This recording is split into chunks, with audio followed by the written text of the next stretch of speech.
1 Kings. 1 Kings. What's that? What's the big idea? What are we learning here? Well, right up front, let me tell you what's not in this book. This book is not about a king named King David.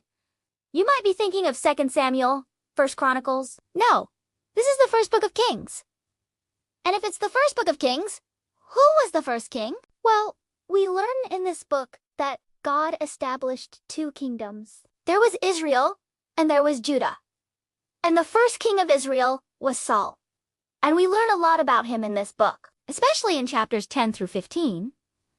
But then, of course, we know the story from 1 Samuel about how he was rejected as king because he disobeyed God. And then we learn about David becoming king over Israel. And we follow his life and reign for a while.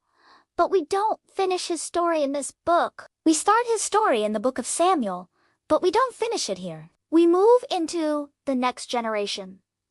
We see Solomon, the son of David, become king. We see how he built the temple. We see some of the amazing things that God did for him. But we also see how he turned away from God and how he led Israel away from God.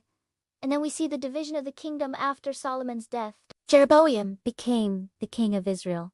And we start following his lineage in this book. And then there's a little bit about Elisha and Elisha, but their stories are in the latter half of 2 Kings. So this is a good book to read.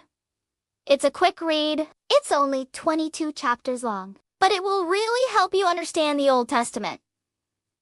If you can just get the main ideas out of this book, and the main idea is that God wants us to be faithful. He wants us to obey him. And when we don't, there are consequences. And those consequences are sometimes that we lose our place in God's kingdom. We lose our position. We lose our blessing.